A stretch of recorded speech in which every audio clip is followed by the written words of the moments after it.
Hello and welcome back to graduation place. तो हमने अपनी पिछली वीडियो में some important topic related to income from other sources discuss कर लिया था। आज हम अपना नया टॉपिक सिक्योरिटी शुरू करने जा रहे हैं। मेनली तो हमने इसमें इंटरेस्ट किस तरह से लगता है सिक्योरिटीज़ पे वो डिस्कस करना है।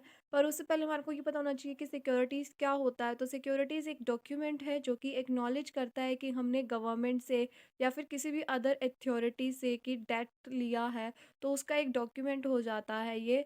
अब हम इसका देखते हैं कि किस तरह से इस पे इंटरेस्ट पे लगता है। तो इसमें टाइप्स ऑफ सिक्योरिटीज़ आते हैं 4 टाइप्स के। Tax free government security, less tax government security, tax free non government security and less tax non government securities. तो इसमें हम सबसे पहले डिस्कस करते हैं टैक्स फ्री गवर्नमेंट सिक्योरिटी। ये क्या होता है कि अब हमने सिर्फ इन चारों में इंटरेस्ट इनका ये देखना है कि इंटरेस्ट किस तरह से लगता है इन सिक्योरिटीज़ के ऊपर। तो अगर टैक्स फ्री गवर्नमेंट सिक्योरिटी होती है, ये हमारी फुली एग्जम्प्ट होती है टैक्स से। इस पे कोई भी इंटरेस्ट जो है उसका कोई भी टैक्स नहीं लगता है। और किस तरह से होंगी वो, कि जिस तरह से आपको क्वेश्चन में गिवन होगा कि यहाँ पर आपको नाम बता रखे हैं 12 year national saving annuity certificate, national defence gold bond 1980, special bearer bonds 1991, treasury savings deposit certificates और जो कि 10 ईयर्स का है।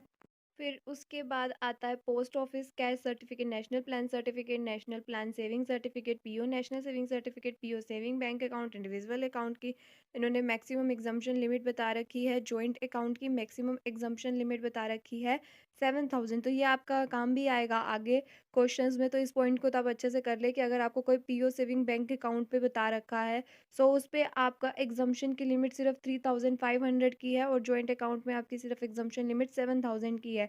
अगर उससे एक्सेस में आपने कोई इंटरेस्ट आपको रिसीव हो रहा है, वो टैक्सेबल होगा। उसके बाद पीयू cumulative time deposit account, fix deposit scheme govern by the. तो यहाँ पर जितने भी आपको fix deposit, special deposit, public account, gold deposit, bond bond issued या कोई भी जो मोदी जी ने स्कीम चलाई है उससे रिलेटेड आपको कोई भी ऐसा नाम दिखता है, तो इट मीन्स वो हमारा टैक्स फ्री गवर्नमेंट सिक्योरिटी है। और उस पे जो भी इंटरेस्ट लगेगा वो हमारा एग्जम्प्ट होगा। सिर्फ जो हमारा पीओ सेविंग बैंक अकाउंट है इसमें हमारी एक में एग्जम्पशन लिमिट है 3,500 की इंडिविजुअल के केस में और 7,000 की जॉइंट अकाउंट के केस में। उसके बाद आता है लेस टैक्स गवर्नमेंट सिक्योरिटी। तो ये सिक्योरिटीज़ जो हैं वो सेंट्रल गवर्नमेंट और स्टेट गवर्नमेंट के द्वारा इशू की जाती हैं। ये टैक्सेबल सिक्योरिटीज़ तो होती हैं, पर जो इन सिक्योरिटीज़ पे इंटरेस्ट होता है वो ग्रोसअप नहीं किया जाता है अपनी जो सिक्योरिटीज़ की अमाउंट होती हैं उनके साथ। इसमें सिर्फ जो सिक्योरिटी की अमाउंट होती है उसी पर टैक्स लगता है। कि अगर हम सपोज़ करें कि 9,000 की हमारी सिक्योरिटीज़ की अमाउंट थी और 1,000 का हमारा उस पर इंटरेस्ट था, तो वो 1,000 उस 9,000 के साथ ग्रोसअप नहीं किया जाता है, ऐड नहीं किया जाता है टैक्स लगाने के लिए। सिर्फ उसी 9,000 पर ही टैक्स लगता है। अब इसमें एक एक्सेप्शन दे रखी है कि एक इंटरेस्ट ऑन सेविंग बॉन्ड्स 2003 का जो इंटरेस्ट है अगर वो 10,000 से एक्सीड कर जाता है, तो ये जो टीडीएस है वो उस पर नहीं, मतलब कि जो है हमारे को डिडक्शन मिली है वो नहीं मिलेगी। वहाँ पर वो चीज़ टैक्सेबल हो जाएगा इंटरेस्ट। उसके बाद आता है tax free non government security. अब ये जो होते हैं वो लोकल अथॉरिटी या स्टैट्यूटरी कॉरपोरेशन या कंपनी के द्वारा डिबेंचर या बॉन्ड की फॉर्म में इशू करे जाते हैं। अब इसमें क्या होता है कि जो भी हमारी इंटरेस्ट की अमाउंट होती है वो ग्रोस अप कर दी जाती है सिक्योरिटीज़ की अमाउंट में। तो जैसे कि मैंने आपको पिछले में एक एग्जांपल दिया था कि अगर 9,000 की सिक्योरिटी की अमाउंट है और 1,000 हमारा उस पे इंटरेस्ट आया है, हम 9,000 प्लस 1,000 करेंगे तो वो 10,000 पर हमारी जो अमाउंट है वो टैक्सेबल होगी इस केस में। उसके बाद आता है less tax non government securities. इसको हम टैक्सेबल सिक्योरिटी भी कहते हैं। अब इसमें क्या होता है कि अगर हमारे को सिक्योरिटीज़ की अमाउंट के साथ इंटरेस्ट की परसेंटेज गिवन होती है, तो हम ये सोच लेते हैं कि इसमें ऑलरेडी इंटरेस्ट की जो अमाउंट है वो सिक्योरिटी की अमाउंट के साथ ग्रोसअप की हुई है, तो हम सीधा उसमें से टैक्स डिडक्ट कर लेते हैं कि भाई जितना भी कट करना होता है हमारे को। पर अगर इन केस की अगर हमारे को सिक्योरिटीज़ की नेट अमाउंट गिवन होती है, परसेंटेज गिवन नहीं होती है, हमारे को सिर्फ ये बता रखा होता है कि इतनी अमाउंट आपको रिसीव हुई है, हम उसमें इंटरेस्ट की अमाउंट को ग्रोसअप करते हैं, उसके साथ सिक्योरिटीज़ की अमाउंट को ऐड करते हैं, उसके बाद उस पर टैक्स लगाते हैं। अब बात आती है कि हमारे को किस तरह से पता चलेगा कि वो सिक्योरिटी जो है वो टैक्स फ्री गवर्नमेंट सिक्योरिटी है, लेस टैक्स गवर्नमेंट सिक्योरिटी है, tax free non government security है या less tax non government security है।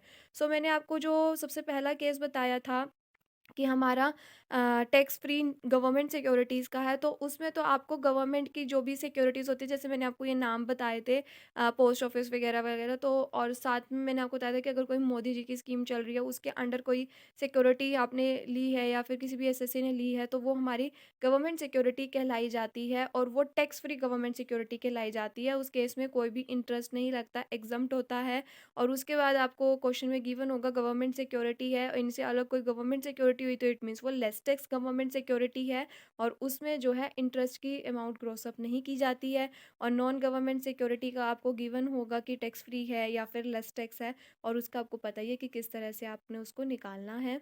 उसके बाद हमारा नेक्स्ट टॉपिक आता है बॉन्ड वॉशिंग ट्रांजैक्शंस। तो according to section 94, bond washing transaction हमारा एक डिवाइस है कि जिससे कि हाई इनकम ग्रुप के जो एसएससी होते हैं वो अपना टैक्स अवॉइड कर लेते हैं लो इनकम ग्रुप के एसएससी को अपनी एसेट को ट्रांसफ़र करने से, मतलब कि उस सिक्योरिटी को ट्रांसफ़र करने से। अब ये क्या करते हैं कि अपना जो इनकी सिक्योरिटीज़ पर इंटरेस्ट लगना हुआ होता है, तो वो एक हाफ ईयरली या फिर ईयरली जिस भी डेट्स को उनका फिक्स होता है कि कब उन्होंने ये इंटरेस्ट पे करना है, तो वो अपना क्या करते हैं कि इंटरेस्ट को बचाने के लिए, मतलब कि उनका इंटरेस्ट उस पर लगे कि वो टैक्सेबल होगा अगर इंटरेस्ट लगेगा तो वो उस टाइम पर क्या करते हैं कि अपनी उस सिक्योरिटी को उस लो क्लास के एसएससी को ट्रांसफ़र कर देते हैं कि ताकि जो है उनको वो उस पे टैक्स पे ना करना पड़े, क्योंकि लो क्लास वालों का क्या होता है कि इंटरेस्ट का अमाउंट जो मिलता है उनके पास एक मैक्सिमम लिमिट होती है कि उस अमाउंट तक अगर उनको मिलेगा तो वो एग्जम्प्ट होगा, सो वो उन लोगों को ट्रांसफ़र कर देते हैं। पर क्या होता है कि कई बार ऐसा भी हो जाता है कि उन पे भी टैक्स लग जाता है, पर उसमें क्या होएगा कि अगर हाई क्लास वालों के पास उस टाइम पर वो होगी तो उसको ज़्यादा टैक्स पे करना पड़ेगा, पर अगर लो क्लास वाले पे होएगा तो वो उसको कम टैक्स पे करना पड़ेगा उस पे इंटरेस्ट पे। तो वो खुद ही उसको टैक्स की अमाउंट पे करने के लिए खुद ही अमाउंट पकड़ा देता है कि भाई कम से कम मेरे को ज़्यादा तो नहीं भरना पड़ेगा, कुछ अमाउंट में मेरा काम चल रहा है, तो वो तू चला, तू दे दे इसको टैक्स दे दे। उसके बाद क्या करता है कि जब टैक्स का भर जाता है सब कुछ, तो थोड़े टाइम बाद वो अपनी सिक्योरिटी को वापस से परचेज़ कर लेता है या अपने पास वापस ले आता है और उसके बाद फिर वही काम करता है कि अगला टाइम आता है देने का, तो फिर अगला चेंज कर देता है। इससे क्या होता है कि अगर उन्होंने उस इंटरेस्ट पे टैक्स पे किया भी तो कम किया, और अगर मैक्सिमम लिमिट के अंदर ही आ गया इसका इंटरेस्ट तो वह एग्जम्प्ट ही हो जाएगा। अब क्या होता है कि अगर असेसिंग ऑफिसर जो है ये उस असेसी को करते हुए पकड़ लेता है या फिर जो भी छानबीन करता है उसको इसके बारे में पता चलता है, तो वो असेसिंग ऑफिसर जो है उस सिक्योरिटी का जो भी सब कुछ इंटरेस्ट है या सिक्योरिटी है वो उसकी इनकम में क्लबिंग कर देता है। वही क्लबिंग वाला पॉइंट आ गया कि वो उस पर्सन की टोटल इनकम में उसको ऐड कर देता है इंटरेस्ट के अमाउंट को, और फिर उसकी इनकम से वो टैक्सेबल होता है। उसके बाद हमारा नेक्स्ट टॉपिक आता है rates for deduction of tax at source during the financial year 2021 in relation to assessment year 21-22। तो इसमें हमारे को ये चीज़ बता रखी है कि अगर एक पर्सन का केस है या डोमेस्टिक कंपनी का केस है, तो किस तरह से अगर हमारे को कोई इंटरेस्ट रिसीव हो रहा है तो डिडक्शन टैक्सेबल होने के टाइम पर जब वो इंटरेस्ट टैक्सेबल होगा तो कितनी डिडक्शन उस पर प्रोवाइड करवाई जाएगी। तो सभी केसेस में 10% है। सिर्फ हमारा जो winning from lottery, crossword puzzles, card game, other game या फिर कोई भी हमारे को विनिंग हो रही है हॉर्स रेसेस या फिर कोई भी ऐसे गेम से, उस पे 30% है, बाकियों पे 10% है। 10% वाला भी डिस्कस कर लेते हैं किस किस पे है। कि अगर हमारे को कोई interest other than interest on security, सिर्फ इंटरेस्ट ऑन सिक्योरिटीज़ पे कोई डिडक्शन नहीं है, बाकियों पर 10% की है। उसके बाद कोई भी इंटरेस्ट जो है किसी भी डिबेंचर या सिक्योरिटी जो भी सेंट्रल और स्टेट एक्ट के अंदर लोकल अथॉरिटी और कॉरपोरेशन के द्वारा इस्टेब्लिश की गई है, उस पे 10% है। कोई भी डिबेंचर कंपनी के द्वारा इशू किए गए हैं और जो कि recognise stock exchange in India में लिस्टेड है वो डिबेंचर, उस पे 10% का डिडक्शन है इसके इंटरेस्ट पर। कोई भी सिक्योरिटी सेंट्रल या स्टेट गवर्नमेंट की है उस पे 10% का है। कोई इंश्योरेंस कमीशन है तो उस पे 5% का डिडक्शन अलाउड है। उसके बाद कोई भी इंटरेस्ट किसी other security including debenture of a company जो कि recognised stock exchange in India के अंदर लिस्टेड नहीं है, उस पे भी 10% का है। सो सिर्फ इंटरेस्ट ऑन सिक्योरिटीज़ को छोड़कर बाकी सब पर 10% और इंश्योरेंस कमीशन पे 5% का है। और ऐसे ही डोमेस्टिक कंपनी पर भी है कि अगर कोई भी हमारे को इंटरेस्ट ऑन सिक्योरिटीज़ को छोड़कर मिलता है तो उस पे 10% पे है। कोई भी विनिंग हो रही है 30% का, कोई अदर इनकम है तो उस पे 10%। सो सिर्फ आपको ये याद रखना है कि अगर कोई इंटरेस्ट ऑन सिक्योरिटी है उस पे कोई भी डिडक्शन नहीं है, बाकियों पे 10% की है, कोई विनिंग हो रही है तो उस पे 30% की है।